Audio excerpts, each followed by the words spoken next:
Olá, boa tarde. Sejam todos muito bem-vindos a mais esta edição do Opinião Cidade, ao vivo aqui pela TV Rio Preto de São José do Rio Preto, pelo canal 7 da NET para toda São José do Rio Preto, pelo site www.tvriopreto.tv para todas as outras cidades aqui da região, do estado de São Paulo, do Brasil e até do mundo também. Esse programa também é transmitido pelo Facebook.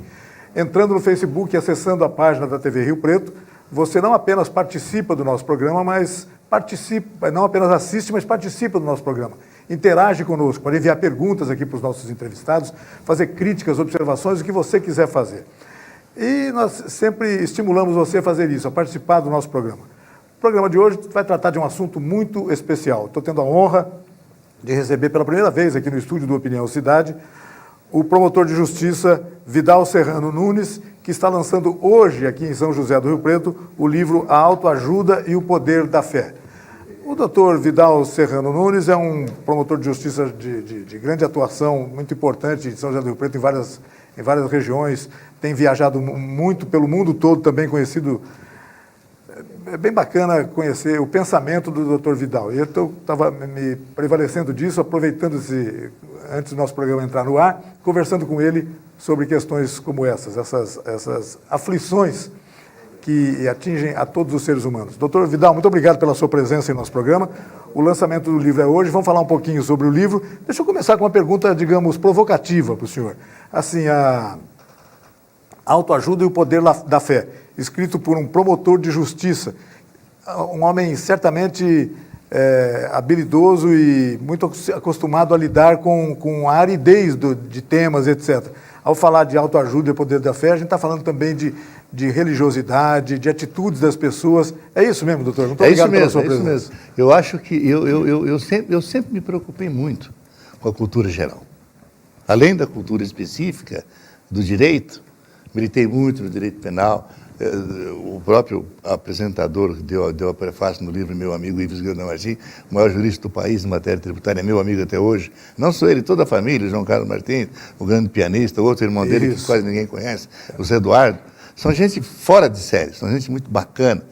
Então, eu sempre me dediquei à cultura geral e dediquei muito à cultura cristã. Eu acho que a religião, religião não é só rezar Pai Nosso, Ave Maria, é também. Mas não é só isso. Você tem que entrar na cultura que Jesus Cristo nos deixou, sobre conduta humana. Claro. Ele não vai ensinar você a ser um engenheiro, mas vai ensinar a conduta do médico, a conduta do engenheiro, a conduta do político, a conduta de quem quer, do radialista, do operador de televisão. Ele vai nos ensinar. Não vai nos ensinar a caminhar sobre as águas, exato, nada disso. Exato. Condutas humanas. Exatamente. Exato. Então, eu sempre me dediquei muito a esse estudo, né, do cristianismo. Também, história, uma coisa que eu gostei muito sempre, faço muita... Inclusive, eu tenho um livro aí de uma história de uma parte do Brasil que eu não vou falar. Só se compromete futuramente, quando puder divulgar, deixa eu acabar essa onda política que está aí, tá. Onde nós vemos juiz como o Sérgio Moro massacrado pela televisão, por muita falta de respeito. Sabe que o cara é deputado, é senador, não tem o direito de pisar na justiça e no promotor. Não tem. O nosso colega lá, o Rodrigo Janot, o que esse homem está sofrendo, está pastando, simplesmente porque processou criminosos poderosos. Exatamente. Simplesmente que cumpriu o dever. Agora, vem gente de alto contato na televisão, diz, o Ministério Público e a polícia está junto, e a justiça está junto para não me eleger. Não, o promotor não tem nada com isso. Se ele vai ou não se eleger... o promotor vota, né?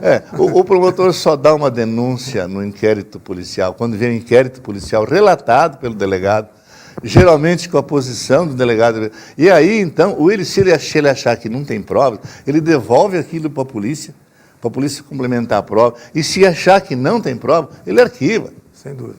Ele não denuncia. Existem mecanismos de defesa dos interesses todos envolvidos nisso. Então, o que me levou, só encerrando esse assunto, o que me levou a escrever a respeito desse assunto de autoajuda, foi exatamente essa experiência de vida que eu sempre tive. Eu nasci aqui na roça, aqui perto de Nova Granada, numa cidadela aí. Mangaratu.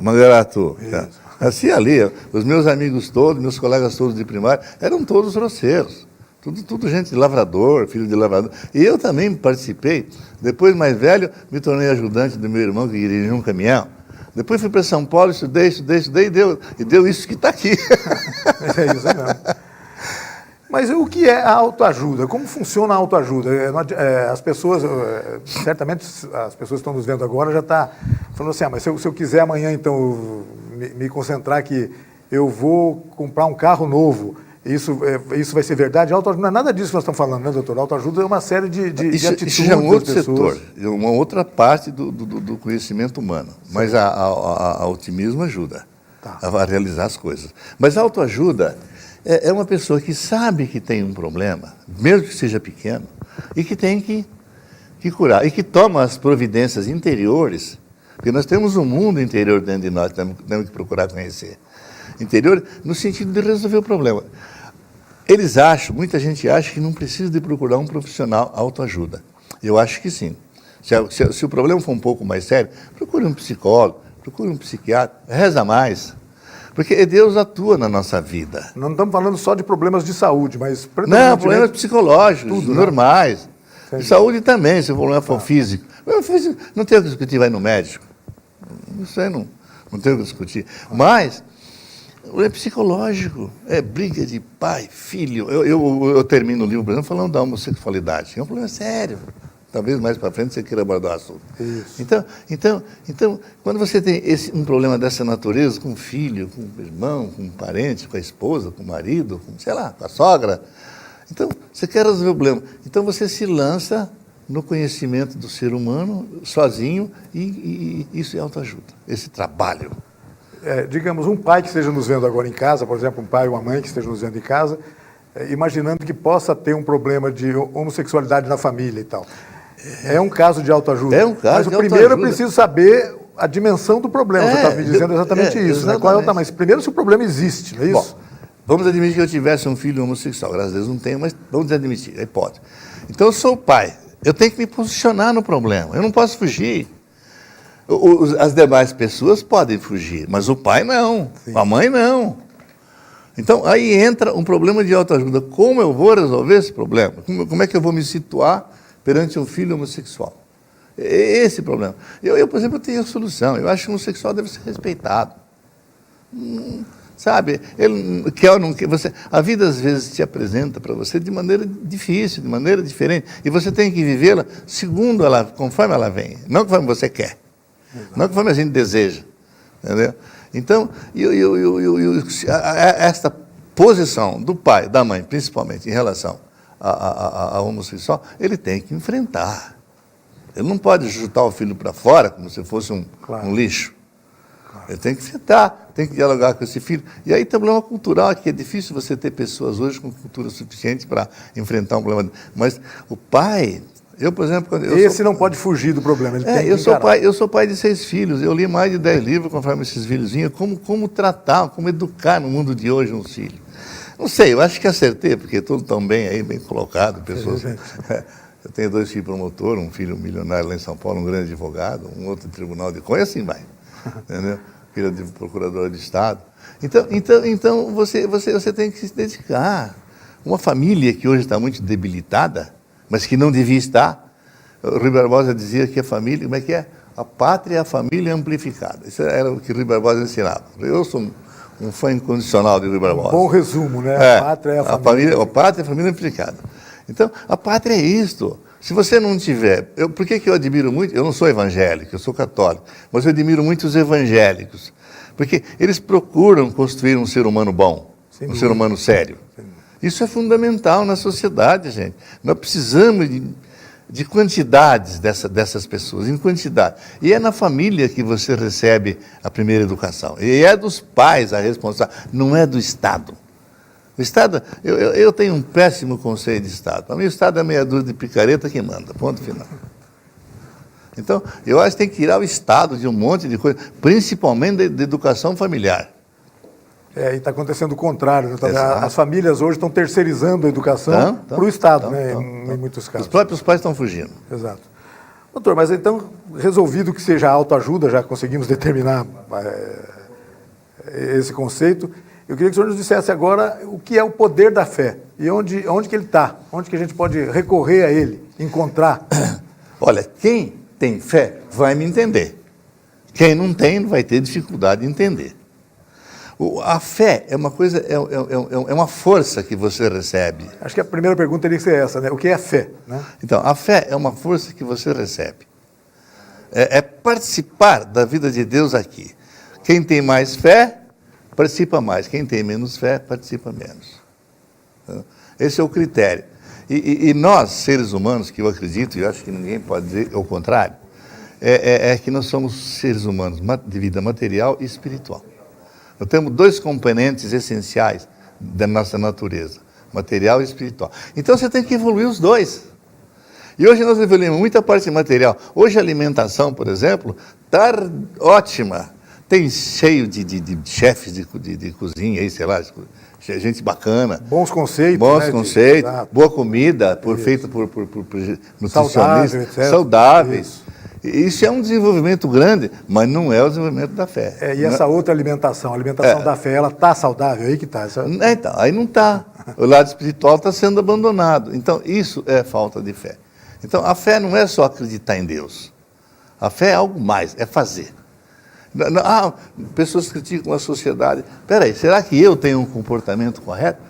Será que eu estou assumindo na sociedade o lugar que me está? Eu sou um professor. Será que eu estou ensinando corretamente? Eu sou um médico. Será que eu estou preocupado com os meus estudos, sempre atualizados, para uma doença nova que vier, eu já saber e já poder ajudar? O trabalho, você não trabalha para si. Você pega o seu caso. Você está trabalhando para quem está nos ouvindo. O trabalho Você está trabalhando para o telespectador. Acho que não há dúvida de que o trabalho seja uma expressão da fé, né? Lógico, tem que ser. Porque o próprio trabalho bem feito, ele é a expressão da fé. Exatamente. Então, isso daí. Então, a fé é essa força. E o poder da fé é a capacidade interior de executar isso. Executar isso. Então, a partir do momento que você tem fé e sabe ter a capacidade de executar esse poder, você vai ser uma pessoa muito útil para a sociedade. Primeiro, você é contra o mal. Risco o mal. Depois você tem que amar o próximo. Primeiro você tem que amar a Deus, depois o próximo. Se você não amar a Deus, dificilmente você vai. E é um fenômeno que eu cheguei nos meus estudos, nas minhas leituras, porque eu não sou formado em psicologia, mas eu estudo muito psicologia. Talvez ainda até faça faculdade para ter o diploma. Mas eu estudo muito. O fenômeno é que se você não conhecer Deus, não é conhecer Deus, estar no caminho de conhecer Deus, você também não se conhece e não conhece o próximo. Então eu pergunto, como é que um pai de família vai educar bem um filho se ele não conhece o filho? Fica difícil. Então, diante dessa espantosa ignorância, vamos dizer, que a sociedade se acha muito culta, né? Mas a ignorância é muito grande nessa linha, é que surgem os problemas. A fé, existe o poder da fé, está bem resumido que a gente conceitualmente entenda que seja isso. Agora eu queria que o senhor falasse um pouquinho sobre, e o poder? Esse poder a respeito do qual se fala muito, o poder da autoridade, o poder dizem que no Brasil você não pode até dar um uniforme para alguém, que ele se torna um chefete, vira um problema, etc.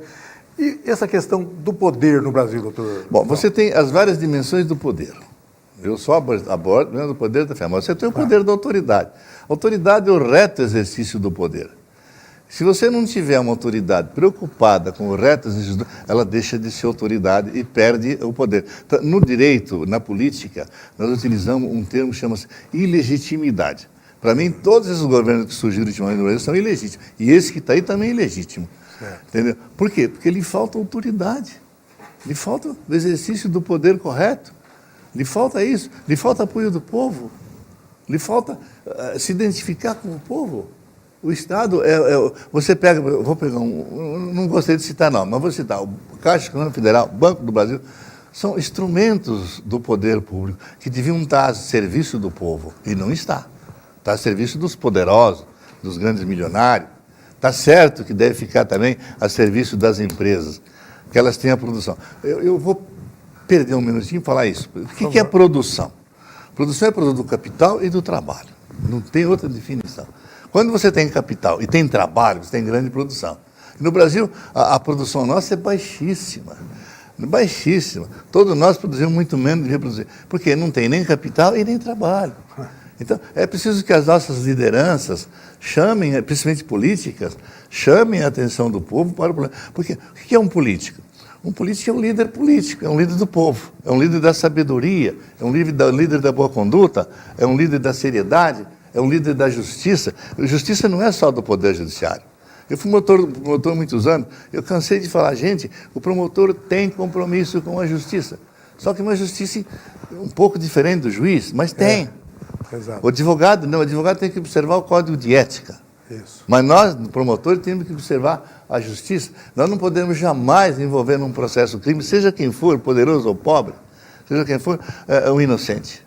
Jamais. Eu, por exemplo, eu acho que todos os processos que eu abri, que eu denunciei, que eu lutei nos tribunais do júri, que eu fui promotor de júri muitos anos em São Paulo, tive os maiores advogados do Brasil, o maior advogado do Brasil. Talvez por isso seja a minha experiência de debate, que eu tenho muita, entendeu? Então, lá eu abordava seriamente. Olha, nós temos, se esse réu merece ser condenado, nós temos, eu não sei se eu tenho tempo de te contar um episódio. Podemos continuar, por favor, seja à vontade. Meio pitoresco, mas é interessante até para desanuviar a seriedade aqui da entrevista. Uma vez eu acusei um senhor, homicídio, provado, sem dúvida nenhuma. Acusei, pedi homicídio qualificado, ele dava 16 ou 18 anos de reclusão. E o cara foi processado, foi preso, estava preso, naquele tempo o processo de pronúncia, que a gente chama, fazia parte do processo penal, a prisão era obrigatória, e ele estava preso. E o dia do julgamento ele apareceu lá, eu não sabia. Ele fez, naquele tempo, o processo começava pelo depoimento do réu. Hoje passaram para o final, acho mais correto hoje, entendeu? Do réu.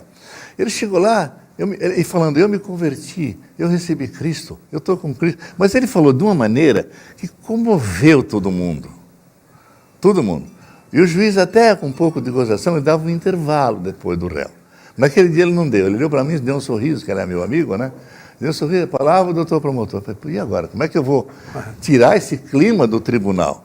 O homem falou maravilhosamente bem. Foi um espetáculo. Aí eu saudei, eu sempre costumava saudar o juiz, o promotor e mais alguém. Aquele dia eu saudei até os cachorros do tribunal, imaginando numa solução. Entendeu? Aí veio a ideia, senhores jurados, o réu realmente me comoveu também, não só. Eu também estou comovido. Realmente ele se converteu, ele era evangélico, realmente ele se converteu. E eu acredito nessa conversão. Só que Deus está certo ao converter um ex-condenado. Ele se converteu lá na cadeia, é lá que ele deve pregar. É lá que ele deve pregar a religião dele. Porque são os condenados que mais precisam da ajuda de Deus. Tanto que Cristo fala, os ladrões e as prostitutas, falava para os fariseus da época, né? Isso. Os precederão no reino de Deus. E isso é uma coisa que pouca gente entende.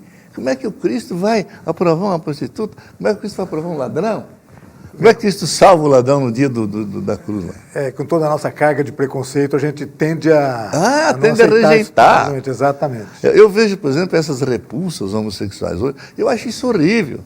Claro. Eles são seres humanos como nós, só que eles têm que procurar uma cultura correta também para saber a dimensão do problema, se é que é problema. Provavelmente não seja problema. Isso não seja problema. Mas a sociedade rejeita de um modo geral. Exatamente. Então, é preciso dialogar nessa linha também. Não tem medo. Parece que os intelectuais de hoje têm medo de abordar assuntos difíceis. Não me comprometa, né? Não me comprometa. O político, então, foge da realidade como o diabo da cruz. Não me comprometa. Porque é perigoso um político pegar um piche contra a sociedade. Exato. Porque lhe falta cultura. Lhe falta capacidade de expor os problemas.